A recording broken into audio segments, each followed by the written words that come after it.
à tous et à toutes. Et salut Catherine, Salut Pedro, salut à tous. avec un petit air mystérieux. Alors aujourd'hui, on voulait parler de cette opposition qui commence à devenir un peu structurante dans le débat à gauche Mm. entre Fabien Roussel d'un côté, le secrétaire national du Parti communiste, et de l'autre côté, Sandrine Rousseau, donc qui est députée Europe Écologie Les Verts. Et donc je vais d'abord, on va commencer très simplement. Qu'est-ce que tu penses, Catherine, de cette opposition? Est-ce que tu la trouves saine? Est-ce que tu trouves qu'elle met sur le devant de la scène, notamment médiatico, réseaux sociaux, on va dire, des débats intéressants à gauche, ou est-ce que tu la trouves plutôt problématique parce que, mine de rien, c'est quand même c'est censé être des frères et sœurs dans le même groupe, d'une même entité qui s'appelle la gauche aujourd'hui, la NUPES, et qui passent leur temps à se tirer dans les pattes. Oh bah, moi, je trouve déjà spontanément, je trouve que c'est plutôt bien que ça débatte.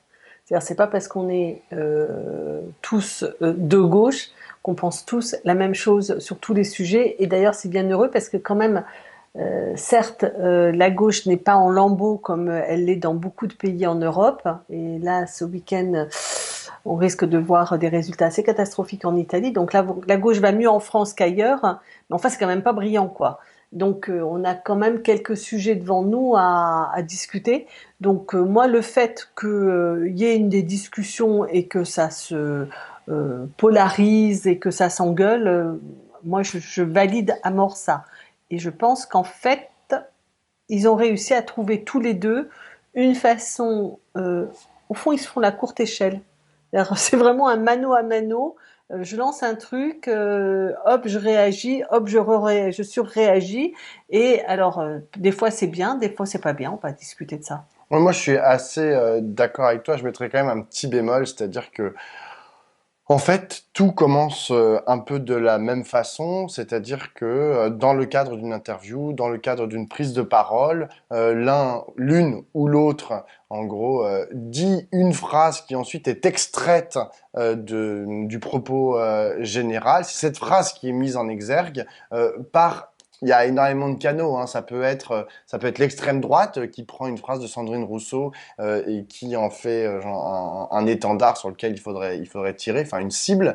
Ça peut être des des tweetos, pardon, plutôt de gauche qui prennent une phrase de Fabien Roussel et qui la distordent aussi. Sauf que les deux, et effectivement là il y a vraiment un parallélisme et une ressemblance dans leur façon en fait de répondre à à ce qui pourrait être considéré comme des agressions vis-à-vis d'eux, vis-à-vis de leurs propos et vis-à-vis de ce qu'ils ont surtout à proposer comme discours politique. C'est-à-dire que les deux, en fait, au lieu de dire bon, ça va passer, c'est l'extrême droite ou c'est trois militants sur Twitter, les deux, en fait, construisent des argumentaires hyper étoffés, du coup, à partir de ce qui a été mis en exergue par notamment les réseaux sociaux. Et c'est là que à la fois, je trouve ça très intéressant parce que du coup, se construisent des positionnements politiques très intéressants. Et à la fois, je me dis, est-ce que c'est pas vain? Parce que le truc leur échappe, en fait, j'ai l'impression. Au départ, je ne suis pas certain que ça soit vraiment eux qui veuillent mettre dans le débat public tout ce qui se retrouve à défendre, quoi. Bon, moi, je suis pas d'accord avec ça. Je me souviens plus qui c'était qui avait dit qu'il était le bruit et la fureur. Mélenchon. Ah, merci de me rafraîchir la mémoire. C'est-à-dire que pour exister aujourd'hui, le problème c'est que il faut arriver à percer le mur du son et donc il y a souvent, moi je suis bien d'accord, de l'exagération dans la phrase qui est retenue et la pensée de l'un comme de l'autre et des uns comme des autres, elle est souvent un peu plus riche, plus complexe peut-être. En tout cas plus riche que simplement la phrase qui est mise en exergue. Donc je pense qu'il y a une difficulté et je dirais, ça a été celle de Jean-Luc Mélenchon à l'origine. Maintenant, je pense qu'il a plus besoin de ça quand il parle. Il est écouté même sans besoin d'en rajouter. Tandis que pour Sandrine Rousseau, qui veut émerger dans le camp écologiste et qui maintenant même vise à prendre la direction des Verts, ou pour Fabien Roussel qui Enfin, elle cherchait peut pas à... prendre la direction des Verts en tant Ah que bon? députée. Non. Ah bon? Ah Non, non, bon? c'est dans les statuts des Verts, mais bon, Ah bon, j'avais ça cru peut qu'elle être voulait des être gens de son courant. D'accord, d'obédience. d'accord. bon, il y a un enjeu interne au parti écolo et qui va d'ailleurs devoir se régler puisque c'est leur congrès assez prochainement. Et pour Fabien Roussel, il y avait la question à la fois d'incarner le Parti communiste et probablement d'introduire une rupture par rapport à ce que le Parti communiste, le souvenir que les gens en ont, voire le Parti communiste tel qu'il s'est construit depuis 30 ans, donc, ou depuis 20 ans, disons, on va dire depuis Marie-Georges Buffet et Pierre Laurent, voire Robert Hue, Marie-Georges Buffet, Pierre Laurent. C'est avec ce cycle-là, ce groupe-là de cette période du communisme que Fabien Roussel voulait rompre, et donc il y est allé, je dirais, de façon marquante, affirmée, à la Kalachnikov. Alors maintenant, on n'a qu'à commencer à décliner les quelques points, en gros, sur lesquels ils se sont opposés assez frontalement ces derniers mois. Le premier de ces points, c'est, j'allais dire, c'est la question du genre, mais c'est pas vraiment la question du genre, c'est la question de leur être au monde, en fait. Qu'est-ce que un individu et un homme ou une femme politique a à proposer comme vision de l'individu face au monde? Et là, il y a deux récits qui s'opposent, genre assez frontalement. En gros, d'un côté, Sandrine Rousseau dit bon bah il y a un état de fait avec une foultitude de dominations qui sont absolument inacceptables et sur lesquelles il faut que on évolue, notamment la question du genre, la question, et donc du coup elle rattache énormément de choses, énormément de points, et notamment dans le cadre de son écoféminisme, elle rattache la question écologique à la question du genre en s'appuyant sur des travaux sociologiques. Elle fait un parallèle entre la domination de l'humanité sur la nature et la domination de l'homme sur la femme. Voilà. Donc elle est pour combattre les dominations, dont la domination masculine. Voilà, ça c'est d'un côté Sandrine Rousseau, et de l'autre côté Fabien Roussel, qui prend du coup un peu son exact contre-pied et qui lui se veut plutôt la parole d'une France qu'il imagine populaire. Je dis qu'il imagine, mais je porte pas de jugement sur ce qu'il pense. Et il dit voilà, il y a des gens aujourd'hui, on doit prendre en considération que les gens dans les catégories populaires, ils aiment bien bouffer de la viande, ils aiment bien faire des barbecues, et donc il se fait le porte-voix en fait de cette France populaire là qui se sent agressée, que lui imagine qu'elle se sent agressée lorsque Sandrine Rousseau dit on ne peut plus faire des barbecues, c'est les hommes font des barbecues, etc. Qu'est-ce que tu penses déjà de la façon dont j'ai résumé la chose? Oui, je pense que la question que pose Sandrine Rousseau, elle excède très largement la question de la pratique. Des pratiques genrées, par exemple du barbecue, parce que la domination masculine, c'est pas une question de barbecue. C'est moi ce que je trouve, c'est que en effet, tu as raison et je me l'étais jamais dit. C'est vrai que Fabien Roussel, il incarne une certaine masculinité. Et alors que Sandrine Rousseau, elle parle d'une déconstruction de cette masculinité. Ça, c'est intéressant. Je l'avais pas repéré. Et c'est vrai que Roussel, il est mec, quoi. Il est mec dans son rapport aux autres, dans sa façon de s'exprimer. Quand il dit on mange pas de la viande en fonction de, on mange de la viande en fonction de ce qu'on a dans son porte-monnaie, pas de ce qu'on a dans son slip ou sa culotte. Mais je veux dire, c'est une façon de s'exprimer et de parler du genre qui est très très loin d'une réflexion, à mon avis, féministe sur les questions de genre. Je pense que ça lui est étranger. Ça n'est pas dans son champ de vision, et du coup, il la joue macho, quoi, un peu comme ça. Et je pense ça vraiment très problématique. Mais d'une façon générale, ce que je trouve, c'est que dans cette opposition entre Sandrine Rousseau, et on va parler après spécifiquement de la question du travail qui a animé cette semaine, mais il y a une façon, ils ont eu une façon de se mettre en miroir l'un l'autre que je trouve vraiment dommageable, parce que du coup, Roussel marque sa distance par rapport aux thématiques et à ce qu'incarne l'écologie, ou plus spécifiquement Sandrine Rousseau. C'est-à-dire qu'il met une distance, une ironie par rapport à la question de genre, par exemple, ou une distance par rapport à la question écologique. Et je trouve ça franchement très ennuyeux, parce que ça écarte le combat communiste de thématiques qu'il devrait normalement incorporer dans sa proposition politique. Et quand j'ai dit tout à l'heure qu'il s'éloignait des derniers secrétaires du parti, et notamment, je pense à Marie-Georges Buffet, qui a fait de la question féministe un combat tout à fait central pour elle, et je pense que lui, enfin, et Pierre Laurent derrière la question d'une façon générale des droits humains, ce sont des questions avec lesquelles Fabien Roussel prend une distance pour reconstruire un discours plus axé sur le social de manière traditionnelle, et enfin de manière classique, traditionnelle pouvant être péjoratif, alors pas dans mon esprit, mais bon.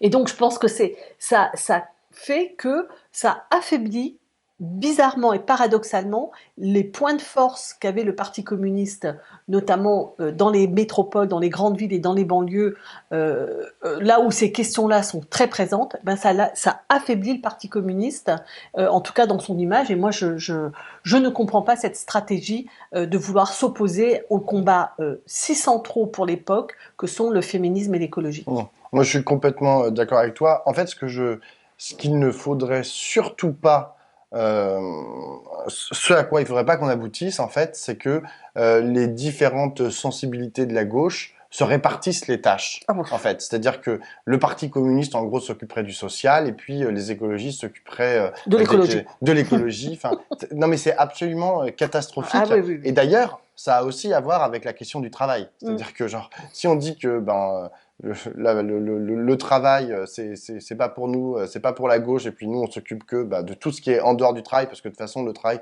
ce n'est qu'une aliénation.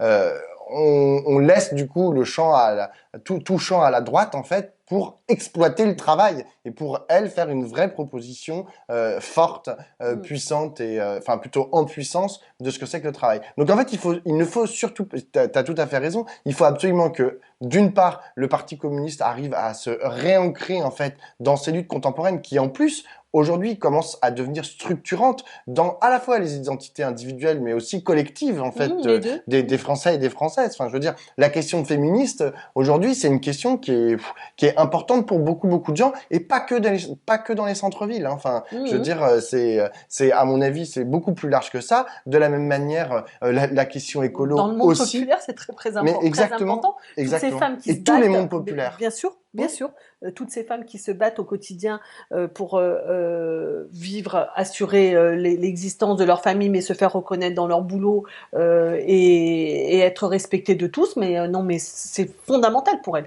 Donc je pense que là, il y a vraiment une erreur de perspective, Et d'analyse. stratégique, Ah ben en plus. clairement. Mais je suis complètement. Enfin, mais du coup, je vois aussi parce que là on a parlé du coup, tu as parlé beaucoup de Fabien Roussel, mais on peut aussi parler de Sandrine Rousseau et du discours qu'elle porte, qui mérite aussi, à mon avis, qu'on s'y attarde un peu, parce que en fait, quand les propositions que fait Sandrine Rousseau, la façon dont elle les pose dans le débat sont parfois, je trouve, un peu brutal. C'est-à-dire que, et quand je dis brutal, je dis pas qu'il faut pas être brutal en politique, je pense qu'il faut tout à fait l'être. Mais en gros, ce que fait Sandrine Rousseau, c'est que elle prend la sociologie, elle prend la philosophie, et puis elle pense que son boulot en tant que femme politique, c'est de prendre les travaux sociologiques et de faire pan, tiens, voilà, alors débrouillez-vous. Enfin, j'ai dit sociologiquement, j'ai raison, et c'est vrai que sociologiquement, elle a raison. Et le seul problème, c'est que je trouve que la façon dont elle transforme la sociologie en politique, parfois, mérite qu'on s'attarde un tout petit peu plus sur c'est quoi exactement les dynamiques sociales et politiques qui sont à l'œuvre aujourd'hui en France. Et parfois, force est de constater il peut y avoir un hiatus en fait entre les deux, et donc que dans le cadre d'un débat médiatico-politique, on peut pas juste dire c'est bon, la science a dit que, et puis d'ailleurs on l'a vu à énormément d'endroits. D'abord pour le premier lieu, c'était pendant le Covid, assez récemment. Enfin, je veux dire, dire la science a dit que, on le voit aussi pour l'écologie d'ailleurs, dire la science a dit que, c'est pas suffisant. En fait, il faut le travailler politiquement, non pas pour dire il faut que les données soient acceptées par la population, mais parce que il faut que la proposition soit désirable. En fait, il faut que la proposition soit appuyée en fait sur des réalités de construction politique tangible. Et on peut pas se permettre je comprends en fait. Je pense que Sandrine Rousseau, elle s'imagine un peu à l'avant-garde de ces luttes. Et c'est bien en fait que on ait une avant-garde politique, et on ait une avant-garde intellectuelle, etc. Mais il faut pas oublier de raccrocher en fait cette avant-garde aussi avec l'arrière-garde en fait, parce que s'il y a une avant-garde, il y a une arrière-garde. Et en fait, quand on est français ou française et qu'on voit cette avant-garde parler, on imagine que soi-même parfois ça veut dire qu'on est dans l'arrière-garde, et ça c'est un peu dur en fait d'imaginer qu'il y a une avant-garde et une arrière-garde. Oui, moi surtout ce que je retiens, c'est que le champ de la politique, c'est pas le champ de la science et c'est pas le champ de la vérité. C'est-à-dire qu'il ne faut pas penser que en politique on énonce une vérité. On énonce une façon de comprendre le monde et de faire une réponse au monde. Et donc c'est une proposition qui est dans le champ de la démocratie discutable et qui ne relève pas de la vérité. Et c'est pour ça que je pense que la politique c'est un espace où on doit travailler intellectuellement, c'est un lieu on essaie de faire ça en tout cas à notre échelle à regard, c'est-à-dire de se dire qu'il faut avoir de la culture historique, il faut lire la sociologie, il faut se nourrir des films, etc. Mais il faut travailler pour produire quelque chose qui est d'un autre ordre que la translation directe dans le champ de la politique. C'est un autre champ, la politique. Et c'est un champ qui est un travail spécifique qui doit déboucher sur une proposition politique, donc ce que je viens de dire, une vision du monde et d'une façon de le transformer, et qui doit convaincre. Donc là, je pense que Sandrine Rousseau, elle est une jeune intervenante en politique, parce qu'en fait, elle a eu des responsabilités avant, mais là, elle est vraiment actrice au premier plan, et je pense qu'il faut qu'elle passe ce cap-là. Je voudrais bien qu'on rentre 2 minutes sur la proposition qu'elle a faite, enfin sur l'espèce de débat qu'il y a eu sur le travail. Pour mémoire, Fabien Roussel a marqué la fête de l'humanité en disant qu'il était de la gauche du travail et pas de celle des allocs. À cela, Sandrine Rousseau a répondu le droit à la paresse et le fait que la valeur travail serait une valeur de droite. Donc, comme ça, c'était bien. On avait de nouveau compères et commères, l'un face à l'autre, pam, pam, pam, comme ils le font depuis 9 mois. Et j'ai trouvé ça super regrettable pour l'un comme pour l'autre, en fait. Parce que d'abord, je pense qu'ils ont caricaturé et simplifié là de manière outrancière leur position et ce qu'ils représentent dans leur filiation politique. Enfin, le Parti communiste est un parti qui a toujours milité historiquement pour d'abord de contenir l'espace du travail dans l'espace de la vie, c'est-à-dire pour réduire le temps de travail, avoir des congés payés, avoir des congés maternité, etc., réduire l'âge d'accès à la retraite. Donc ça, c'est le travail ne peut pas prendre toute la vie. Deuxièmement, ils ont toujours lutter du côté des allocations qui vont être des allocations de secours pour toutes les aléas de la vie et les aléas structurels du capitalisme que sont le chômage.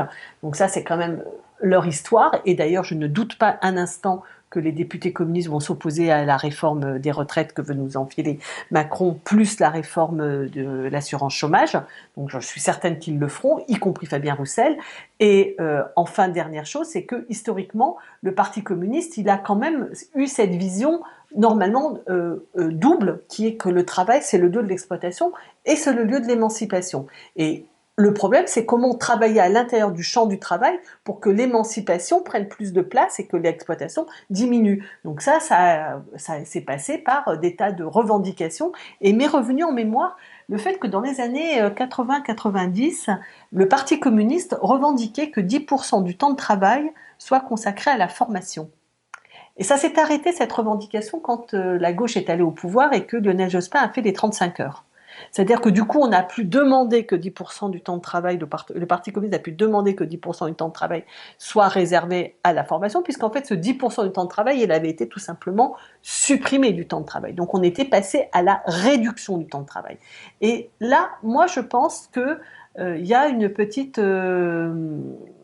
appauvrissement, pas un petit, un appauvrissement de la réflexion, c'est-à-dire qu'on n'était plus que sur la réduction du temps de travail et pas sur la transformation du travail, que portait notamment la revendication de la formation. Je voudrais juste signaler le livre que Thomas Coutreau vient de faire paraître, dans lequel il propose quelque chose qui est intéressant. Lui, il dit il faudrait qu'on ait du temps de travail qui serve à discuter collectivement de l'organisation du travail, de sa finalité, de son sens. Donc c'est une autre façon de prendre la question dans le champ du travail, comment élargir l'autonomie et gagner en émancipation. Moi, juste pour prolonger ce que tu viens de dire, je suis totalement d'accord avec tout. Et il faut quand même pas oublier quelque chose, c'est que en fait, je pense que le principal problème de ce faux débat en fait qu'il y a eu, de ce débat à l'excès qu'il y a eu là cette semaine, euh, c'est qu'il y a un problème de définition. En fait, c'est quoi le travail exactement? Et on ne sait même plus en fait de quoi on parle. Alors, ils ont beaucoup parlé de valeur travail. Alors, peut-être en faisant référence à Karl Marx, mais enfin pour Karl Marx, c'était une valeur économique, alors que j'ai l'impression que la façon dont l'a utilisé par exemple Sandrine Rousseau, c'était plutôt pour parler de morale en fait, de valeur morale ou de valeur philosophique du travail. Mais dans les deux cas, en fait, enfin c'est même intéressant en fait qu'il y ait cette confusion en fait, et elle veut dire beaucoup de choses parce que en vérité, beaucoup de communistes, je lisais ce qu'écrivait par exemple Ambroise Croizat. Ambroise Croizat, il disait nous sommes tous des travailleurs. Mais quand il disait nous sommes tous et toutes des travailleurs, c'est-à-dire y compris ceux qui ne sont pas inscrits dans un travail salarié. Les femmes, les femmes qui à l'époque, on était en 1950, étaient chez elles, restaient chez elles et s'occupaient des enfants, etc. Elles ont un travail. Les étudiants, ils ont un travail. Les retraités, ils ont un travail.